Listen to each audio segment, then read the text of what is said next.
FX Nation, what's up guys? Welcome back to the channel. Welcome back to another video.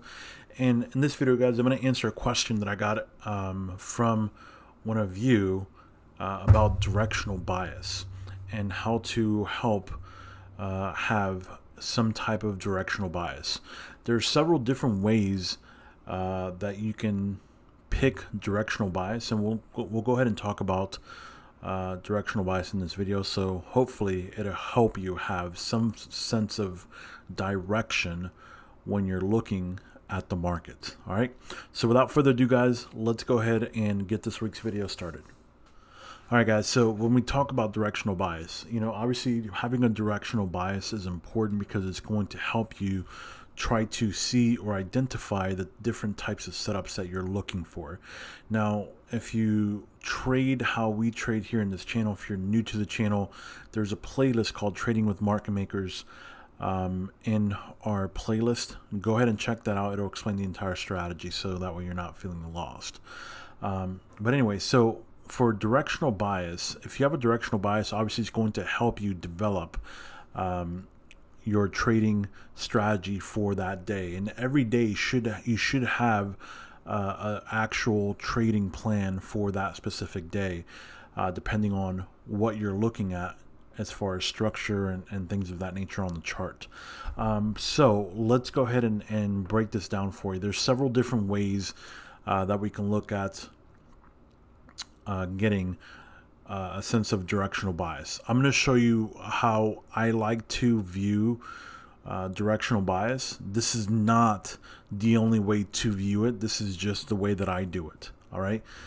So let's take a look at Euro JPY. And so what we're going to do is we're going to go ahead and first we're going to shrink the chart, so we don't know what essentially price looks like, right? And then let's go ahead and go back to a random date here. So I don't know, let's go back to May 3rd.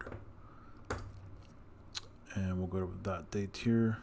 All right, so we'll click on the replay feature here so we can start. I believe the week starts here. Yeah. And then we'll open up the charts here so we can actually see price, and we'll talk about the movement of price as it goes through and how I like to do it.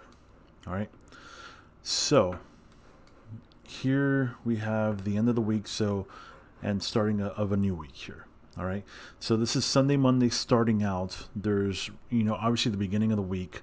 There's really not much that you have to go off of, obviously, because of that. So if you just look at the previous weeks of Euro JPY, what has it been doing?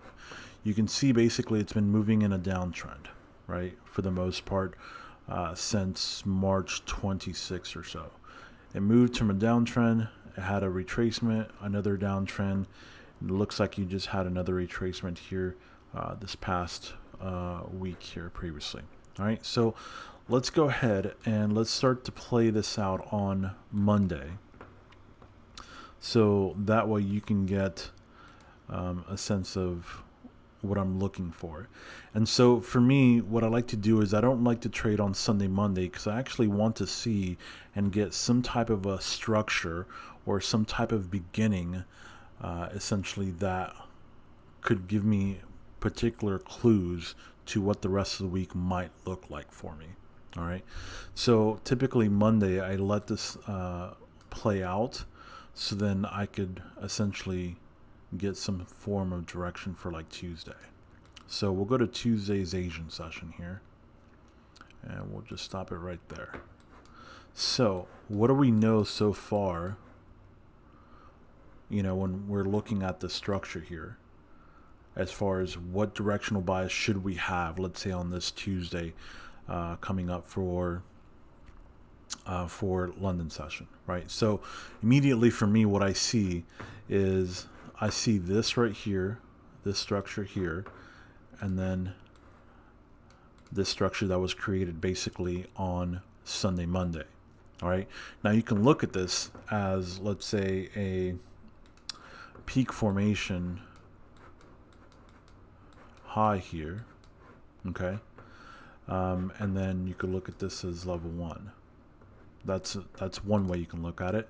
Another way that you can look at it is you can simply look at the EMAs as well, and you could see basically that all of the EMAs, so the 200 here, the 50, and the 800 are all above price. So essentially, what does that tell you? It should tell you that on the higher time frame, so the 1 hour and on the 4 hour time frame, that price is still trading below the 50. So what does that mean? It just means that basically price is still trending down, right? So your bias ideally should be to look for sell setups, because of the higher time frames are still trading below the 50 EMA. So that should be a simple bias that you can use.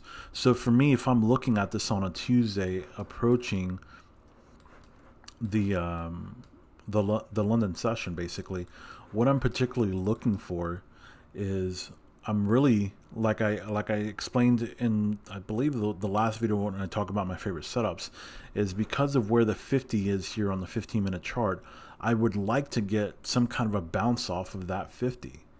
All right, you have the bigger time frames here above you as well, so the likelihood of this price action going down or selling is extremely high compared to it potentially going up.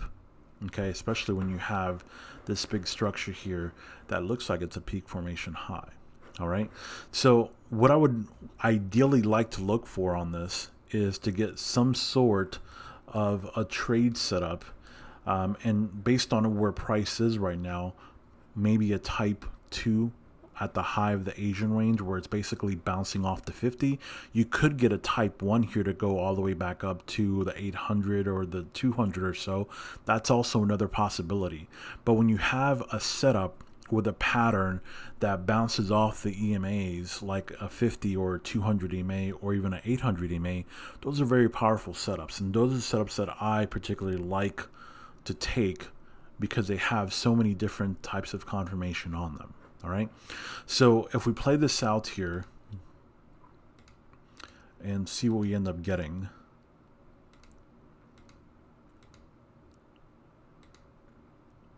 there. So you have the first leg here comes all the way down and then comes right back up again. Now obviously this candle is way too big, right? This candle is really big. So obviously the stop loss here is going to be way too big as well, because you're looking at, you know, this about 22 pip candle or so. So the next candle, what you could do is you can use this candle here as essentially your entry, because of how price is behaving, where it's basically you have a first leg here and it wicked to the 800, and also it didn't make it to the 200, so it only wicked to basically the 800. So you have a second leg that's in the right session, which is the London box, obviously, and the timing is correct because you're in the London session. What other confirmations could you use?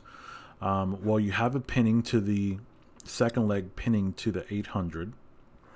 You're coming off of potentially a peak formation high here, so you're not wanting to trade against that. Are there any other things that you can do to look for confirmations? Well, look at the TDI, and you have, I mean, you basically have a first leg here and a second leg forming here, right? So for me, I'm looking for a sell setup here at this particular candle. And so the way that that would look for me is something like this, where my stop loss is above the 800 EMA. So if I'm wrong, I'm risking only 18 pips. Now the potential for me though is huge, because if we look to the left here to get where price structure is, which is somewhere in this particular range, let's say in this area here. So in this entire area, anywhere in this entire area here, basically, I could, use as take profits. Now, the simple thing would be to go a 2-to-1 risk to reward ratio, which is basically right here. So about 36 pips, you're risking 18 to get 36. And then after that, essentially, you could start using some of these points, let's say from the bottom here to this top here, which is essentially where I have my my stop loss at. All right. And if you get stopped out, by the way, you get stopped out. That's all that happens. So let's see what happens here. So you can see in one candle, basically, you're, boom, taken out of the trade, right? You go and you hit profit, and you can see 1, 2, 3 candles straight down. And let's see. So that was the London session right there, right? So we're going into, let's say, the US session. And so a lot of you might be thinking, okay, well, if you're starting the US session, you could be looking for basically a reversal, right? Because you would have the first leg here. You'd have this come down as the first leg. This goes up, and basically this would be your second leg here. Okay. Now, a thing about trading the reversal is that typically the reversal that happens in New York, if it does happen, it likes to basically go to the 50 EMA. All right. So you have to ask yourself, if I take this trade, it'd be basically risking 25 pips to get 28 pips to the 50 EMA. Okay, so that's a 1-to-1 risk to reward ratio, and that's not really a risk to reward ratio that I like or that I like to take. So in this case, I would actually skip that particular trade setup to the 50 because I'm just not willing to risk 25 to get 25. That's a 1-to-1. That's not something that's in my trading plan to risk. So I wouldn't risk it. So if we play this out here, it makes it to literally the 50. Now there is a setup here as well that you can catch as well, which is if you're not at the very bottom.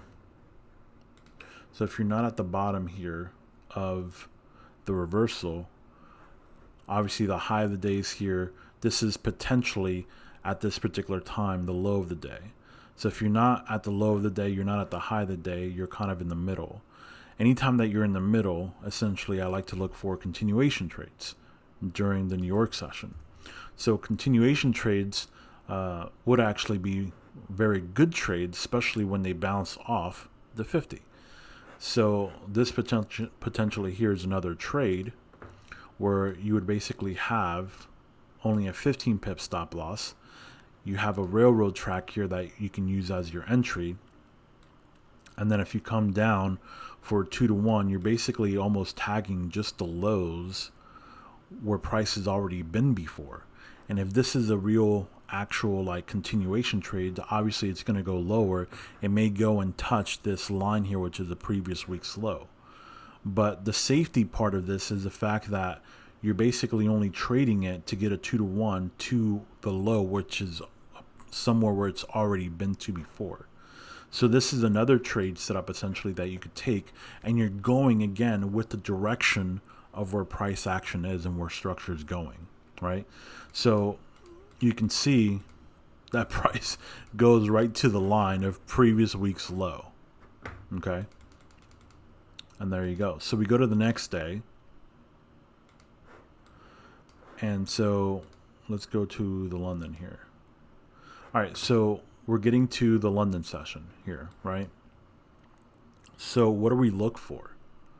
Same thing, okay? You have the 800 and the 200 that is above you. So meaning on the 1 hour and on the 4 hour, the 50 EMA is still trading above price. So the trend is still down, right? So you're still looking basically for sells. All right, I'm still looking for sells.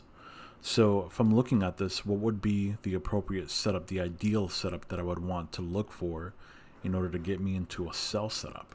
For me, again, it's a bounce off of the 50. So either bounce off the 50 where it's a type 2 trade, or you could get, by the time the London session opens, the 50 could be more towards the middle of the range, and it could basically help you get into a potentially like a type 3 setup or something like that. But price would need to come down first and then bounce off. So either type 2 where price goes up and hits the top of the Asian range, right, and bounces off the 50, or price is going to come down and then bounce back up into the middle and then get rejected, and then go down again. Regardless, those are the ideal setups that I want. Whether they happen or not is something completely different. Okay, price could shoot up and make a type 1, but the ideal setup that I want is particularly a bounce off the 50. It's the setups that I like and that I look for all the time. All right, so let's see what happens. Okay, so if price does this, right, now you know, obviously a type 2 is highly unlikely, because type 2s would have went right up to the top. This one went to the bottom. So now I'm thinking, okay, well, this is probably going to be a type 3 setup that bounces off the middle. So that's what I would be looking for. And there you go. There's your rejection candle right there. This one candle basically takes out a whole hour of trading. This would be your candle that you would look for entry. Now, if the candle's too big, which this candle's about 15 pips, so it's not too bad, right? So essentially the setup would be something like this. 2 to 1 would be somewhere down here. If you look to the left, is there any structure that you can use? Look, there's no structure at all. It's wide open. Do you see this? Look, there's no structure at all. None. What does that tell you? It's a pretty good ideal setup there. Now, in the best case scenario, you could see potentially, if you have a pullback at all, that'll happen. Now, pullbacks don't always happen, so it's kind of like a risk, almost a take. But you could wait for the next candle to open and see if it has just a tiny pullback. Any pullback at all, obviously, it's just going to save you maybe up to 5 to 10 pips, depending on how far back the pullback is. Sometimes a pullback doesn't happen, though, so you just got to be aware of that. So in this case, you did have a pullback. This pullback basically would have saved you about 5 pips or so.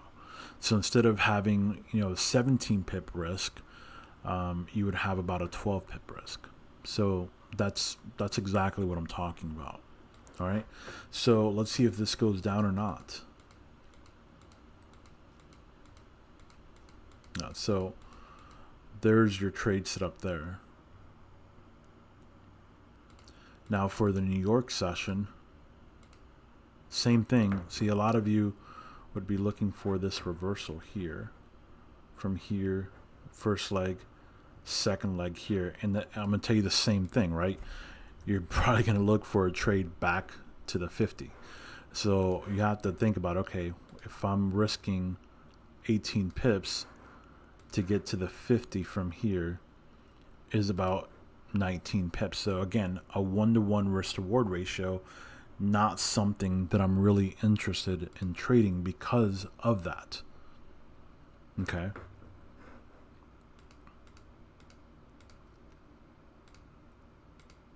So this one doesn't even make it to the 50. And it just keeps going down. All right, so let's go to the next day.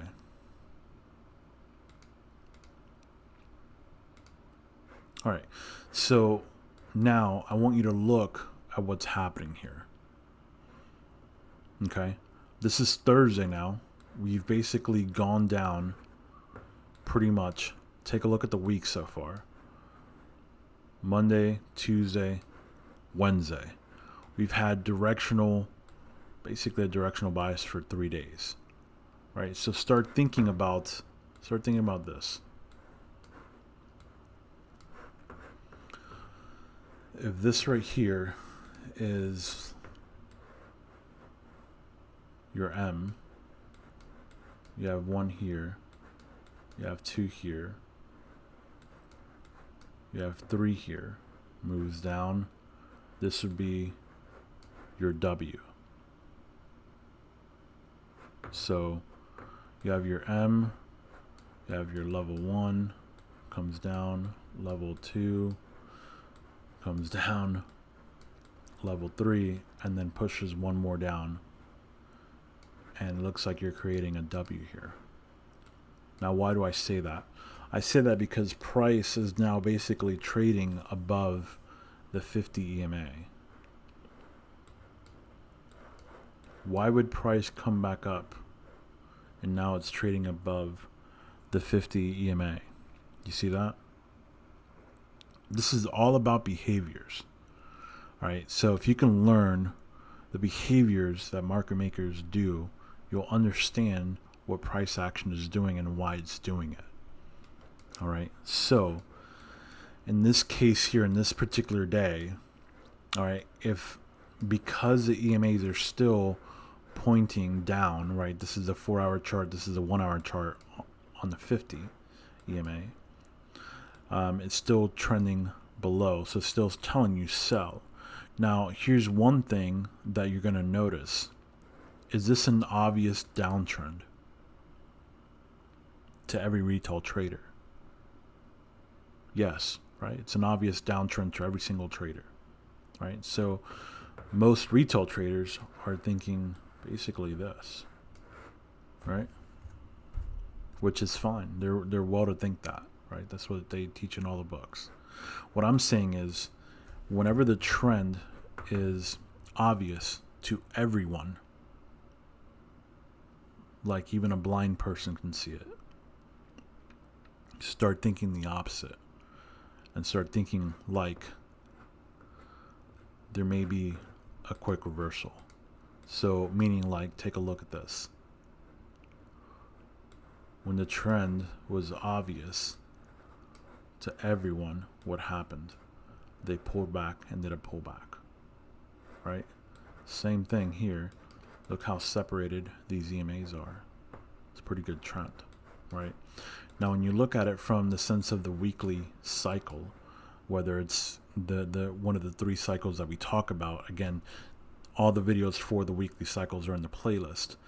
But if we take a look, we've had Tuesday directional move in one direction, and then Wednesday we kind of hit a low of the week here, and then now we're coming back up and trading above the 50. If we weren't trading above the 50, I wouldn't be even mentioning this. I'd just keep on going. But the fact that we're trading above the 50 is now the behavior that I'm talking about.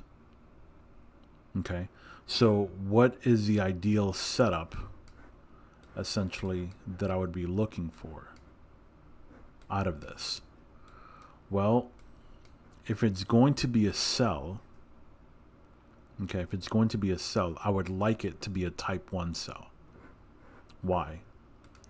Because I don't want this to be a type 2 because of the tight range that Asia is in right now.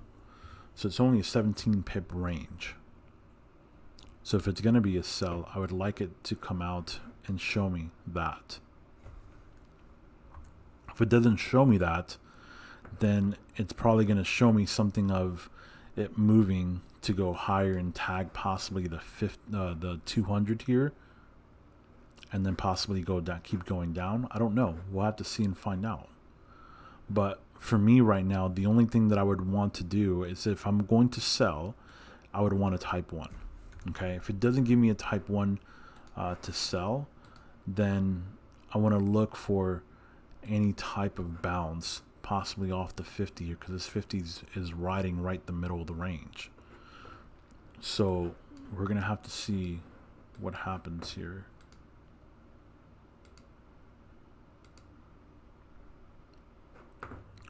All right, so do you see that behavior there? Why do you think that would happen? That spike. Why would it spike all the way down and then come right back up? right? It's all about behaviors. So I would automatically start thinking right now possibly a type 3 to go up because of that.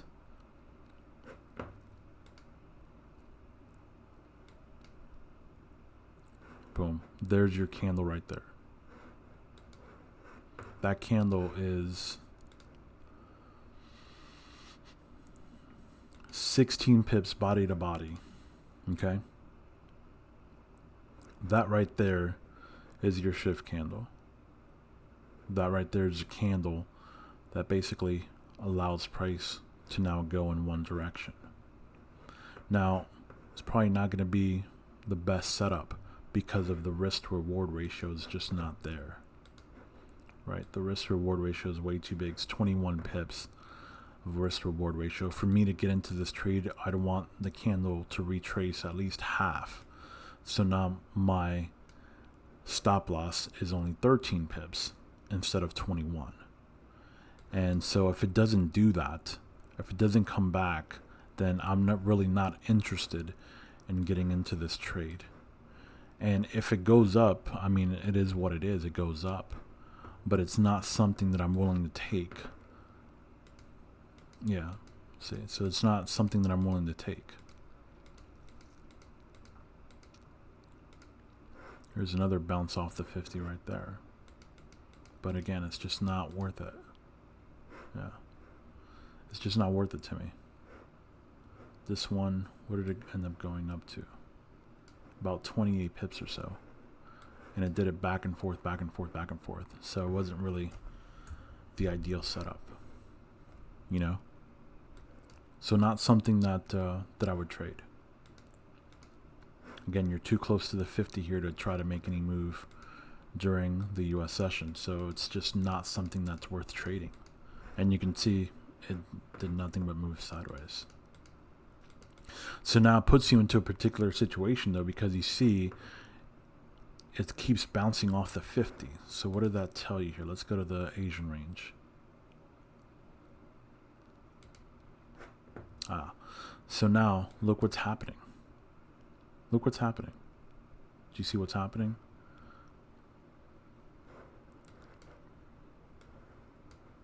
You see how price got pushed up now? Now what are you looking for? What is your bias now? Think about it. What's your bias now? Because now you're not in a strong downtrend. You're not trading where the 800 and the 200 is above you anymore, right? Now you have the 200 now is below you. So you can see that there's a transition happening from going down to now going up, right? So the setups that ideally that I would like to see is, again, I would like to see a bounce off either the 50 or the 200 EMA. So I would actually be looking for buys, and I would want either a buy, like a type 2 buy or a type 1 buy that bounces off of the 200 or the 50, one of the two EMAs. Okay, is what I would like to see.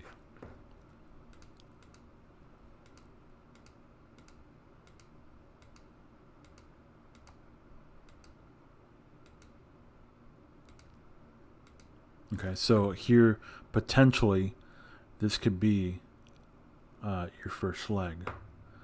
Now you just need ideally a second leg, because this is not, this little pattern here I don't think would be enough for a second leg.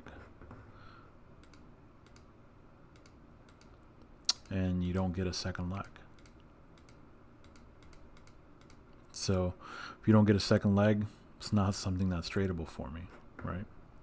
Now there is something though that you should notice, that because this doesn't fit my criteria to actually take a trade, okay, I just don't take a trade during London.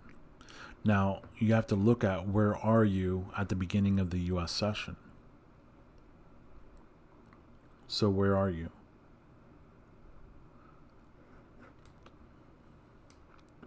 You're basically not at the low of the day, obviously. You're pretty close to the high of the day, actually, because the high of the day is up here. So you're about 10 pips from the high of the day. So you're not really in the middle either. So not a good scenario, essentially, for for a continuation trade.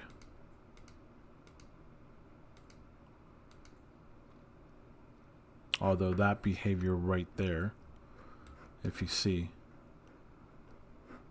could be a good one that could lead up to a continuation trade. The problem is though that it's 12 pip candle, so 12 pip candle, how far are you away from the 800 here? It's about 30 pips, so looking at something like this. Is this a 2-to-1? It is a 2-to-1. Okay, so that would be a trade set up there, a continuation trade to get up to the 800 EMA. So 14 pips stop loss, and your target is 800 EMA. Because remember, you're having a transition, right? So your bias is now to be a buy.